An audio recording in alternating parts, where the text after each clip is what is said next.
저명한 군사 분석가에 따르면 러시아 해군이 최초로 초음속 무기 시스템을 배치할 것이라고 합니다. 해군은 내년 중에 신형 지르콘 미사일을 시험 발사할 예정인데 이 미사일은 시속 6,000마일 이상의 속도로 비행이 가능한 것으로 알려져 있습니다.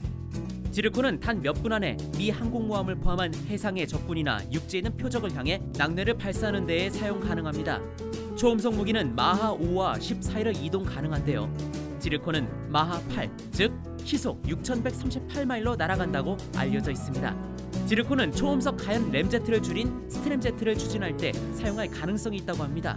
스트램제트는 초음속에서도 공기를 흡입해 높은 마하 수치에서 효율적으로 작동할 수 있는 공기 흡입식 엔진입니다.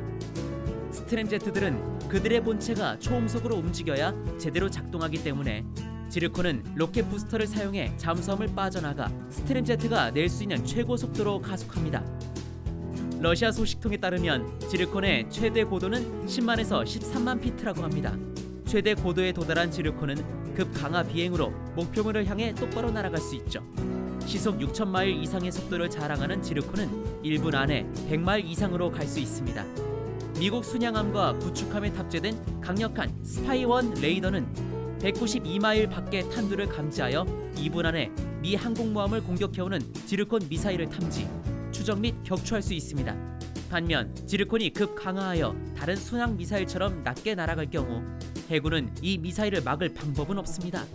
지르콘이 기존의 크루즈 미사일의 고도인 약 200피트의 고도로 비행한다고 가정했을 때 수상함은 겨우 34마일의 거리에서 지르콘을 감지하게 된다는 것이죠. 이 상황에서는 표적이 된 선박은 날아오는 지르콘 미사일에 격추되는 데에 20초도 걸리지 않을 것입니다. 방어선이 미사일을 발사하여 들어오는 초음속 미사일을 격추시키는 것은 물론 당장 눈앞의 일을 처리하는 것조차 충분한 시간이 아니죠. 하지만 모든 것이 손실되진 않습니다. 방어군은 레이더를 더 높은 고도에 배치해 지르콘과 같은 초음속 미사일을 더 먼 거리에서 탐지함으로써 후퇴할 수 있는 시간을 벌 수 있습니다. 또 다른 유용한 조치는 선박의 방어 시스템을 자동화하여 인공지능이 루프에 배치된 사람 대신 자동으로 위협에 대응할 수 있도록 하는 것입니다. 이는 민간 선박과 비행기가 있는 곳에서 전투가 발생할 경우에는 위험할 수 있죠. 지르콘은 재래식 탄두와 핵탄두를 모두 갖춘 것으로 보이며 부자는 특히 적 함대를 표적으로 삼을 때 유용합니다. 마하 8로 움직이는 미사일들은 조종하기가 어렵고 움직이는 배를 목표로 하는 재래식 무장을 한 지르콘은 표적을 완전히 놓칠 수 있습니다. 이를 해결 가능한 유일한 방법은 미사일을 핵으로 무장시키는 것이죠. 냉전 기간 동안 소련 대함 미사일은 핵탄두가 적재 가능했고 미사일로 미 항공모함을 제압할 수 있게 되었습니다. 같은 적을 상대로 러시아 해군은 지르콘을 핵무기로 무장할 가능성도 있습니다. 푸틴 러시아 대통령은 2018년 5개의 다른 무기들과 함께 지르콘을 발표했는데 이 모든 무기는 핵무기 장착이 가능하다고 합니다. 또 다른 우려는 지르콘은 핵전쟁에서 보복 능력을 무력화해 미국 정부를 상대로 이른바 참수 공격을 감행하는 데에 이용할 수 있다는 점입니다. 이 시나리오는 러시아 잠수함이 기습적으로 핵순항 미사일 공격을 감행해 민간 지도부가 보복 명령을 내리기 전에 워싱턴 DC를 제압한다는 것이죠. 미국 정부는 이미 제이렌즈를 실전 배치하기 위한 저공 비행 아음속 순항 미사일의 위협에 대해 우려하고 있습니다. 제이렌즈는 동해안 1만 피트 상공에 정박된 2개의 레이더 장착 항공기로 구성되어 저비행 순항 미사일을 감시합니다. 미국 정부가 초음속 참수 공격을 막는 방법에 대해선 알려진 바가 없습니다. 지난해 푸틴 러시아 대통령은 국가 연설 기간에 또 다른 무기 시스템을 발표했는데요. 이 시스템은 바로 사르마테미 대륙간 탄도미사일입니다. RS-28 사르마트 또는 사탄2는 현재 개방 중인 대륙간 탄도미사일입니다. 2010년 러시아 연방이 선보인 이 무기 시스템은 2018년에서 2020년 사이 낡은 R-36M2 보예보다를 대체할 것으로 예상됩니다. 미사일의 구체적인 내용은 상당 부분 기밀이지만 액체 추진제를 사용하여 10,000km 이상 떨어진 표적을 공격하는 사일로 기반 시스템인 것으로 알려졌습니다.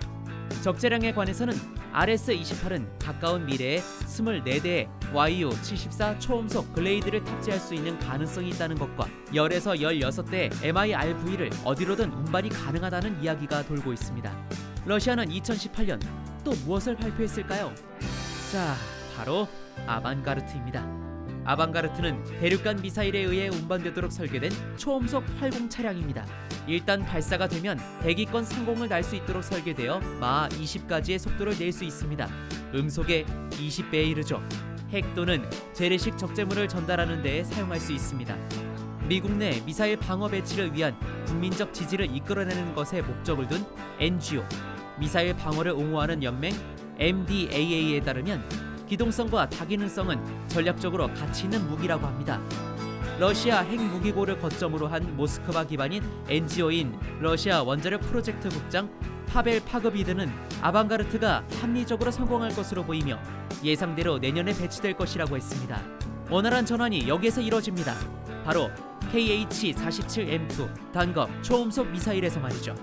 킨잘은 10대의 MiG-31기가 미사일을 운반하기 위해 개조된 것이라고 이미 알려져 있습니다. MDAA에 따르면 미사일은 발사 후 몇 초 안에 초음속에 도달하도록 설계되었으며 비행 중 언제든 기동할 수 있는 것으로 알려졌습니다.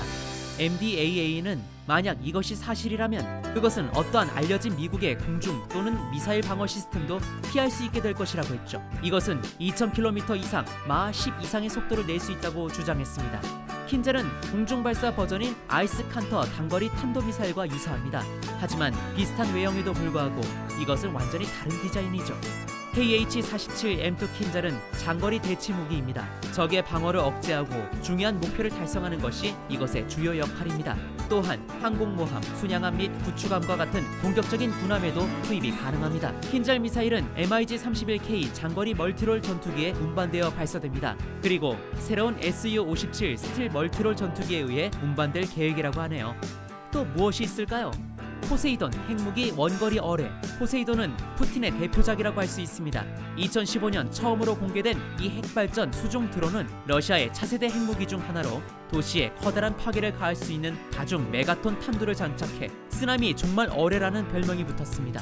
일련의 뉴스 보도들은 포세이돈의 능력에 대해 전혀 다른 이야기들을 쏟아냈죠. 그렇다면 이것만이 러시아 군사의 베이퍼웨어가 지나치게 부풀려진 예시일까요? 아니면 더 있을까요? 포세이돈은 지름이 6피트 이상, 길이가 65피트에 달하며 무게는 100톤으로 어뢰 중 가장 큰 어뢰일 것입니다. 실제로 어뢰는 너무 커서 특수 개조 잠수함에만 적재가 가능하죠. 소형 원자로로 구동되는 아포칼립스 어뢰도 사실상 사정거리가 무제한입니다. ICBM이나 푸틴의 새로운 초음속 미사일과는 달리 포세이돈은 목표에 도달하는 데에 몇 시간이나 걸립니다. 반면에 이것은 현재의 미사일 방어를 우회하죠. 러시아에 의하면 이런 이유로 포세이돈은 막을 수 없는 무기라고 합니다. 다른 과대평가된 러시아 군사용 하드웨어와 마찬가지로 그중 어떤 것이 진짜인지에 대한 큰 의문이 제기되고 있습니다. 적어도 이론상으론 그런 무기가 가능하긴 하지만요. 얼마나 크죠? 처음 포세이돈은 100메가톤이라고 묘사되었는데 이는 소련의 기록적인 공수폭탄인 차르본바보다도 훨씬 큽니다. 이 생각대로라면 포세이돈의 폭발로 인한 거대한 쓰나미가 발생할 수 있으며 목표에 가까워질 필요가 없이 해안 도시를 장거리에서 파괴할 수 있을 것입니다. 포세이돈의 크기는 100메가톤급 용량에 가까운데요. 사실 이것은 겨우겨우 만들어낸 크기죠.